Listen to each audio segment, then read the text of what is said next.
poder marítimo e a diplomacia de defesa.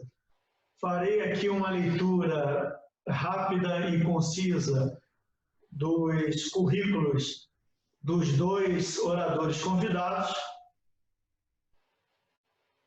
O almirante Antônio Rui de Almeida Silva, doutor em Relações Internacionais pela PUC-Rio, conselheiro do Centro de Estudos Políticos Estratégicos da Marinha do Brasil, membro do Grupo de Avaliação da Conjuntura Internacional da Universidade de São Paulo, ex-diretor da Escola de Guerra Naval e ex-pró-reitor de pesquisa e pós-graduação da Escola Superior de Guerra.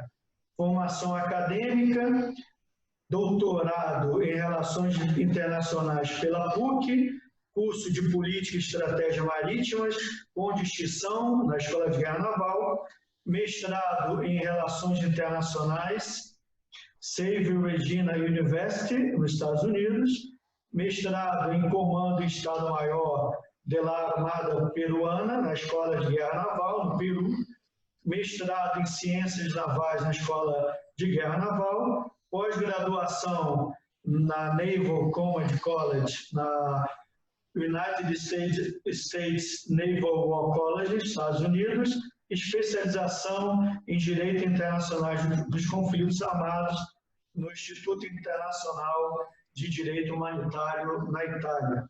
Experiência profissional na área de Relações Internacionais, Segurança Internacional, Diplomacia de Defesa, Defesa Nacional, Poder Marítimo e Poder Naval. Possui vários artigos publicados em revistas acadêmicas nacionais e internacionais e tem participado como expositor, debatedor ou moderador em dezenas de eventos no Brasil e no exterior. Já foi entrevistado por canais de televisão e jornais como o Estado de São Paulo e Diário de Notícias de Portugal. Última publicação em 2018, livro com o título A Diplomacia de Defesa na Sociedade Internacional. Passo a ler agora um resumo do currículo do professor doutor Danilo Marcondes de Souza Neto, professor adjunto da Escola Superior de Guerra, aprovado em concurso público do Magistério Superior. É membro do Academic Council on the United Nations System, ACUNS, da Associação Brasileira de Estudos de Defesa, da Associação Brasileira de Relações Internacionais e da Latin American Studies Association e da International Studies Association.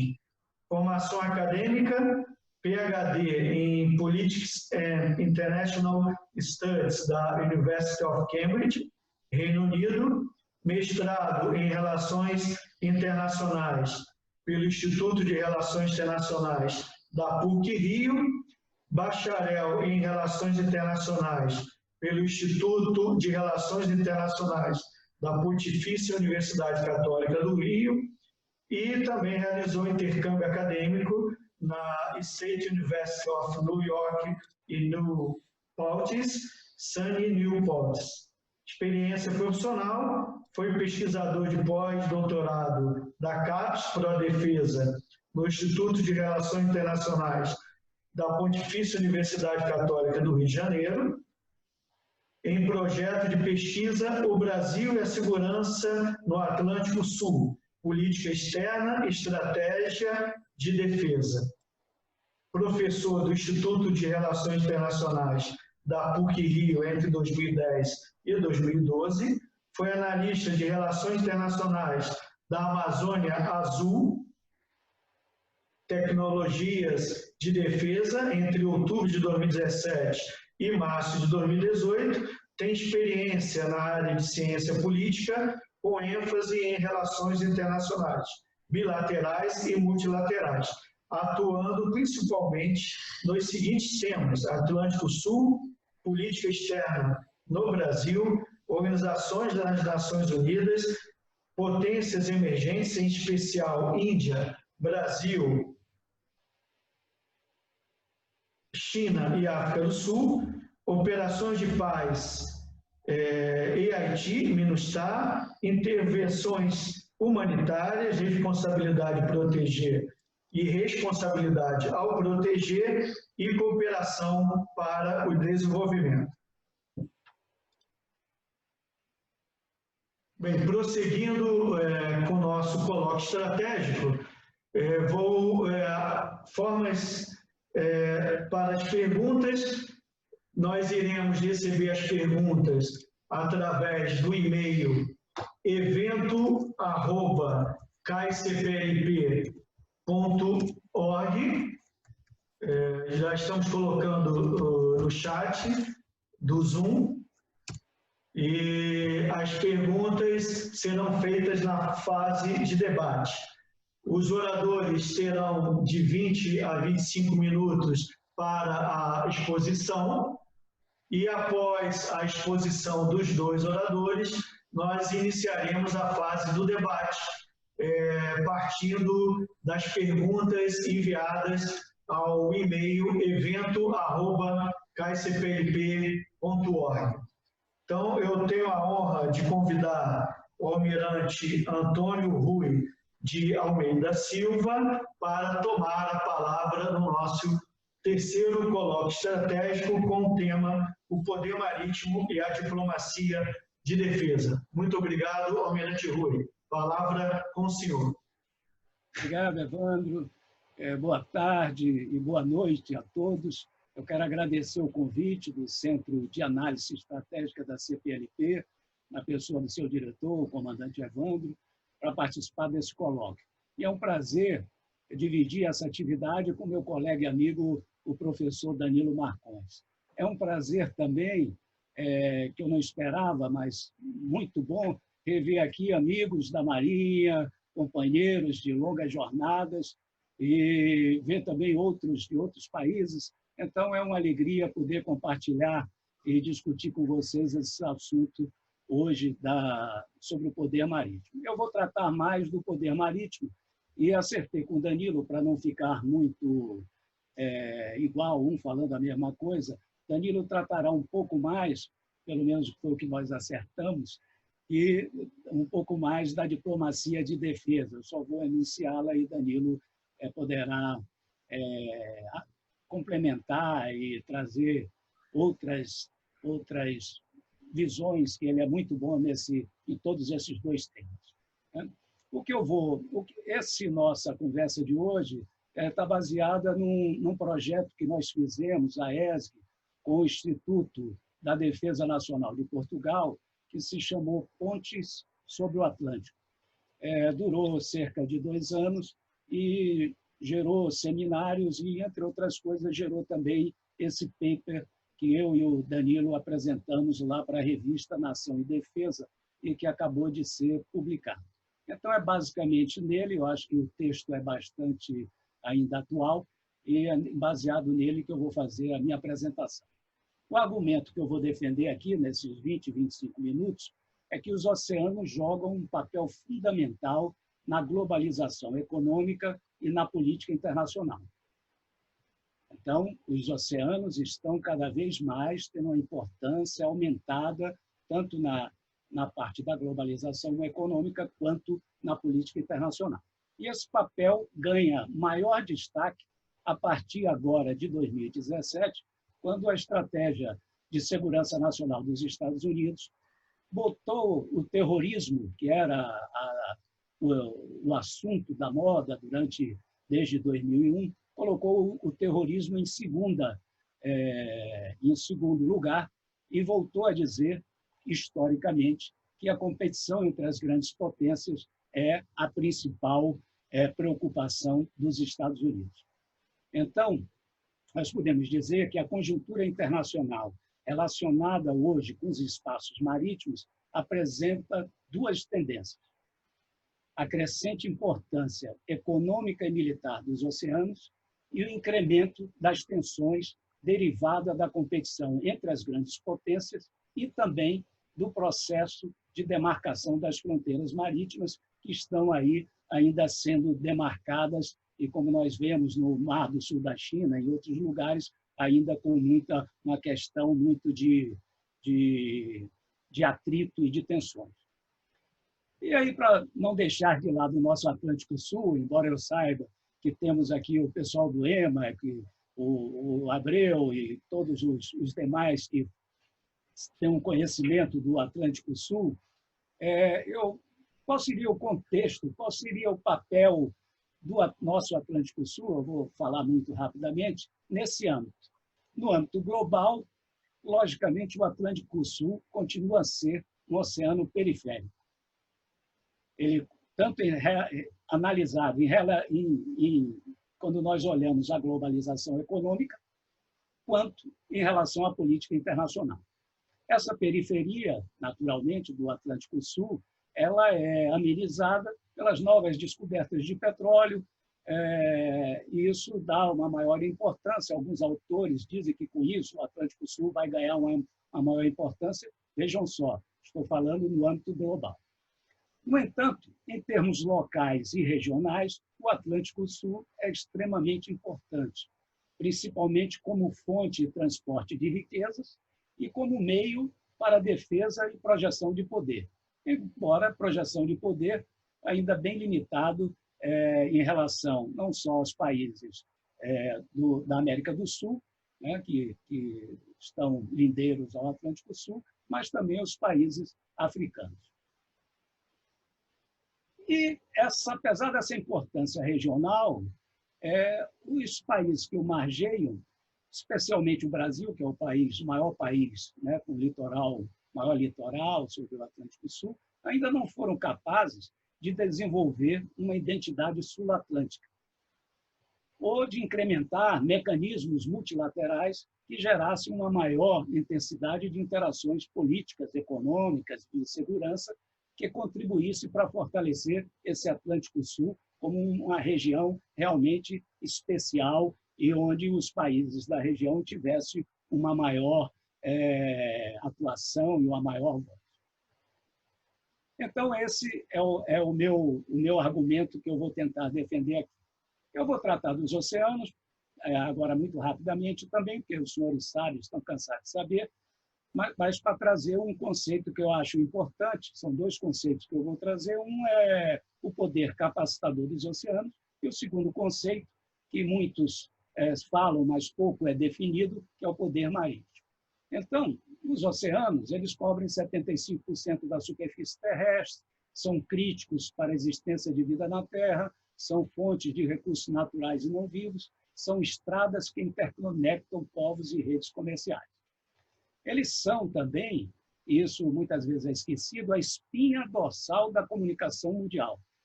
99% do total de voz e dados transmitidos mundialmente são feitos por cabos. Eu vou falar um pouco mais disso logo em seguida, pelos cabos submarinos. Além disso, os oceanos, logicamente, são meio de projeção de poder, principalmente militar. Isso tudo faz com que eu chame os oceanos, diga que eles têm o poder capacitador dos oceanos, ou the enabling power of the oceans.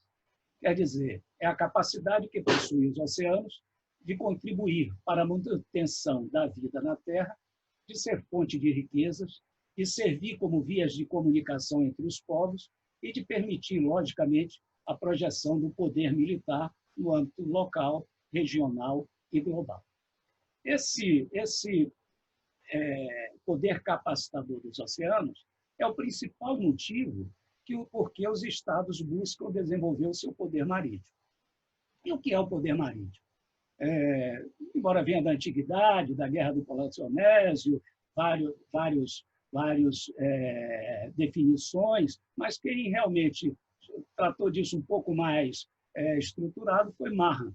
Mahan, no livro dele, vai tratar do poder marítimo como o poder marítimo como sendo aquele que impulsiona a potência de uma nação, traz a riqueza das nações, e ele vai defender essa parte, mas na frente o Mackinder vai contrarrestar isso, dizendo que as comunicações terrestres, sejam elas as ferrovias, etc., permitiam os poderes dos grandes países continentes, como Rússia, Estados Unidos, China, Brasil, evitar e até ter uma participação maior na política internacional que meramente os países, aqueles países marítimos menores.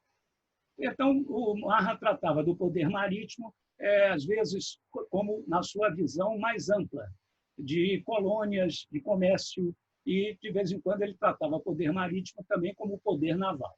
Para evitar essa confusão, que muitos autores, inclusive de relações internacionais e estudos estratégicos, também tratam as duas coisas indistintamente, eu vou dar uma definição de poder marítimo. Poder marítimo é a capacidade de um Estado de usar o mar e influenciar o conjunto das atividades políticas, econômicas, sociais, ambientais, da ciência e tecnologia e da segurança e da defesa relacionadas com o mar.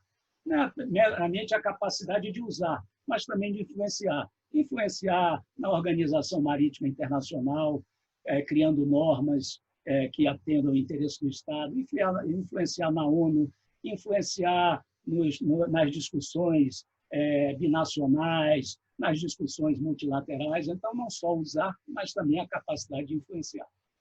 E desses todos, eu falei que, inclusive, na parte relacionada com a defesa, segurança e defesa, que é o poder naval, que todos nós sabemos que é o componente militar do poder marítimo. Estamos tratando aí de bases, de navios de guerra, de todo o apoio que suporta as marinhas de guerra. Então, com esses dois conceitos, podemos avançar. Poder marítimo, que é um dos temas da nossa conversa, ele está intimamente relacionado com a globalização. E vou dar alguns dados. Cerca de 80% do comércio internacional por volume, e 70% do comércio internacional por valor são realizados por mar. Temos a questão do petróleo, que é transportado pelo mar e que é explorado pelo mar. Os dados mudam um pouco, mas estão por aí, 80 a 90 mil navios mercantes, 4.500 portos, petróleo, outros recursos naturais no mar, a biodiversidade, a indústria marítima, turismo, lazer, o que chamam de economia azul. Então, a globalização e o poder marítimo estão interrelacionados. E, cada vez mais ainda, importante, com os cabos submarinos. Como eu disse, 99% de vídeo e áudio, que nós pensamos que vem pelos satélites, na verdade, estão indo por baixo do mar. Cerca de 90% das comunicações transoceânicas, ou seja, agora, quando nós estamos falando, essa nossa conversa aqui está indo por um cabo de fibra ótica. São cerca de 450 cabos no mundo. E quem são os principais investidores desses cabos?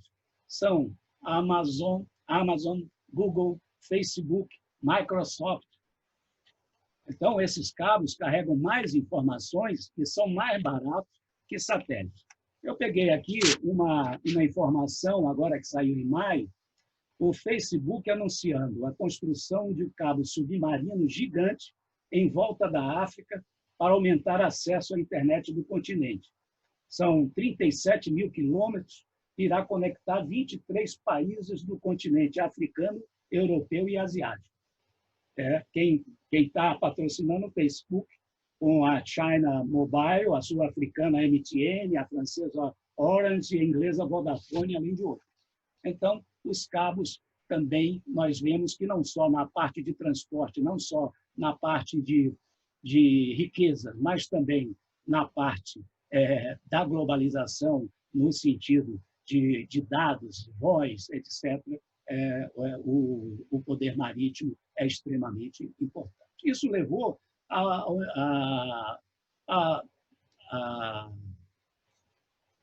ONU dizer que o transporte marítimo continua sendo a espinha dorsal do comércio internacional e da globalização. E nós podemos acrescentar que os cabos submarinos são a espinha dorsal da comunicação mundial de dados e voz. E, visto essa parte da globalização, e o poder naval? O poder naval, que é a parte militar, como diz Modelski Thompson, são componentes essenciais do sistema globalizado e do sistema político global. junto com os fatores econômicos, com a própria globalização, com os fatores sociais e culturais, as marinhas são elementos político-estratégicos para as operações de alcance local, de alcance regional, mas principalmente de alcance global, que é onde se situam as grandes potências. Ou seja, poder naval é um componente essencial da ordem mundial e da política global. Se quer ter liderança mundial, necessita ter alcance global no âmbito militar, que o poder naval é quem mais assegura. Visto isso, nós vemos que globalização e poder marítimo estão fortemente interligados. E para ter um poder marítimo, se alimenta da globalização, a globalização se alimenta do poder marítimo, e o poder naval não pode ter poder naval se não tiver também países fortes economicamente, que tentam se fortalecer através dos processos econômicos, seja eles internos, sejam eles externos.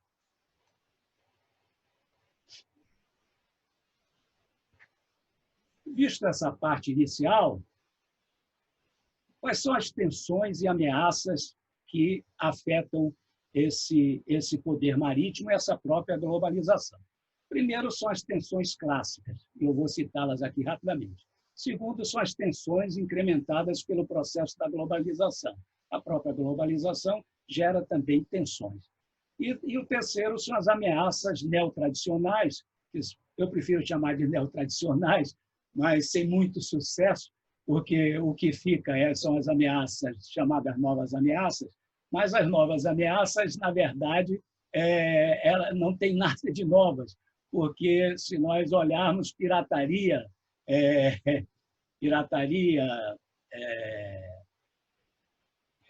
roubo armado, tráfico, nada disso é novo, né? É neotradicional, eu digo porque eles usam hoje as redes globais, os piratas usam armamentos mais sofisticados, as redes globais, hoje o crime é transnacional, mas não tem nada de novo. Bem, pelas tensões clássicas, nós temos a busca de poder e segurança, as intervenções militares. Nós vimos quantas intervenções militares nos últimos tempos: Iraque, Líbia, Afeganistão, Síria, as disputas pelas fronteiras marítimas, seja o Ártico, as Malvinas, o Mar do Sul da China, e as tensões geradas pela contestação dos direitos dos países dentro das suas águas jurisdicionais. Essa é uma questão que o Ken Wolf já trazia lá atrás, quando saiu a Lei do Mar, que a Lei do Mar ela esqueceu e tratou muito pouco a Lei do Mar, ela tratou muito pouco a Convenção das Nações Unidas sobre o Direito do Mar, muito pouco da questão militar. Ela tinha essa visão mais pacífica e de utilização, mas sempre houve uma contestação ali entre a liberdade de navegação, que era defendido muito fortemente pelos países que eram potências navais e continuam a defender, e a questão de resolver as demandas dos países nas zonas econômicas, de tal forma que houvesse um tratado que pudesse harmonizar isso, que estava se tornando o caos, com cada um declarando zonas econômicas do tamanho que queriam, etc. Mas, então, essas tensões elas são geradas porque alguns países veem o tratado e dizem que ele pode ser interpretado, como todo texto jurídico, de uma forma ou de outra, e isso gera também tensões. Em relação às tensões incrementadas pela globalização, a poluição marinha, as bandeiras de conveniência, hoje, 50%, mais de 50% do transporte marítimo hoje é feito por bandeiras de conveniência.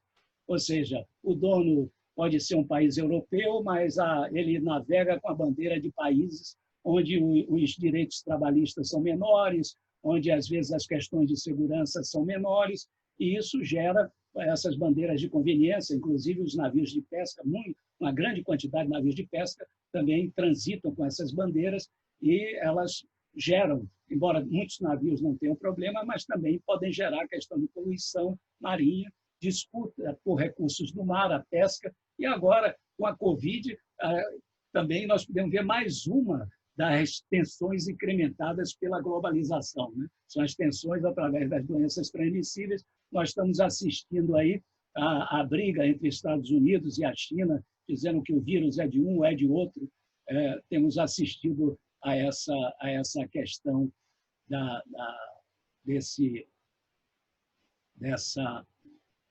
dessa questão das doenças transmissíveis. As ameaças neotradicionais ou novas ameaças, temos a pirataria, o tráfico ilegal de armas, drogas, pessoas, material e terrorismo. Terrorismo é menos no mar, né? Terrorismo, se nós olharmos aí, tem muito pouco terrorismo no mar. Eles usam mais para transporte, mas terrorismo não é tão grande. E os desastres naturais. Essas são as ameaças neotradicionais. Vamos olhar agora, muito rapidamente, já vimos a globalização e vimos também a questão do poder naval. Vamos ver o Atlântico Sul nesse sistema globalizado. O Atlântico Sul tem menos de 4% dos portos do mundo. Não tem nenhum porto entre os 25 primeiros do mundo. Sofre a competição nos canais de Suez, Panamá, que foram modernizados, e existe também a possibilidade de uma futura competição com a rota pelo Ártico. É claro que o Atlântico Sul é fundamental para a economia e a segurança dos países da região e tem também um tráfego também importante que vai para a Europa, vai para os Estados Unidos, mas não é o principal. Tem também o incremento da produção de energia, né? Agora com a descoberta de petróleo, tanto do lado africano quanto do lado da América do Sul, construção de novos complexos logísticos costeiros e as linhas que navegam pelas rotas marítimas brasileiras, às vezes o pessoal do EMA aí deve estar mais atualizado, mas cerca de 2.000 navios por aí devem transitar pelas rotas marítimas brasileiras. Então, no âmbito regional e local, o Atlântico Sul tem uma enorme importância, especialmente no campo econômico e geopolítico, e pode ser que no futuro tenha um maior protagonismo no longo prazo, se as condições econômicas, de crescimento econômico da região realmente favorecem. Mas, quando a gente olha em relação à parte estratégica, a projeção de poder, o Atlântico Sul foi um espaço marítimo periférico, tanto na Primeira Guerra Mundial, na Segunda Guerra Mundial, na Guerra Fria, e provavelmente será também periférico se houver uma Terceira Guerra Mundial, porque o Atlântico Norte está passando agora para o Pacífico o título de oceano mais importante da política internacional. Por outro lado, nenhuma das marinhas dos países da região possui um poder naval expressivo em âmbito global, nem capacidade substancial de projeção de poder, seja regional, né? Não estou dizendo que não tem alguma capacidade, mas estou falando de capacidade forte de projeção ou em âmbito global. Bem, se nós pegarmos o Atlântico Sul, não dá para dividir o Atlântico Sul. O Atlântico Sul é o Atlântico Sul. Os oceanos são construções sociais, é tudo uma massa de água. Historicamente, foram sendo construídos com nomes, né? Com Atlântico Norte, Atlântico Sul, Pacífico, mas são massas de águas que são construídas socialmente. Nós começamos a dar esses nomes e eles são aceitos e vão sendo constituídos socialmente. Se nós dividirmos o Atlântico Sul, só para uma questão de análise, entre uma área marítima sul-americana e uma área marítima africana, nós vamos ver que na área marítima atlântica sul-americana, temos 3 estados somente, relativamente organizados, com governança e instituições. Existe uma coordenação regional, interregional do tráfego marítimo, temos aí o CAMAS, que é uma associação entre os países da região, mas Paraguai, para ter um controle do tráfego marítimo, está fazendo um trabalho muito importante, inclusive com cooperação com outros centros internacionais. Temos marinhas e guardas costeiras com meios modestos, porém organizados. E o que acontece aqui, daquelas tensões que eu disse, é roubo no mar, pesca ilegal, tráfico ilegal de armas, drogas, um pouco de poluição marinha, uma probabilidade remota, mas baixa probabilidade, do meu ponto de vista, de intervenções estrangeiras, e uma questão fundamental aí que são as Malvinas, aí dentro daquelas tensões daquelas tensões mais clássicas, né, que é a questão das Malvinas. Quando nós olhamos já a área marítima atlântica africana, temos uma multiplicidade de estados, uma multiplicidade de organizações com envolvimento no ambiente marinho, ECOAS, ECAS, SADC, etc. Pirataria, roubo de óleo, pesca ilegal, tráfico ilegal de armas, drogas e pessoas, poluição marinha, praticamente semelhante ao nosso, só que nós não temos essa pirataria. E a baixa capacidade de vários países no controle das suas águas jurisdicionais. Alguns estados frágeis, com governança e instituições fracas. Isso também permite uma maior ingerência de potências extra-regionais, além dos laços, claramente, dos laços vindas da época colonial, das potências europeias, que tinham também e têm laços muito fortes ainda com várias nações africanas.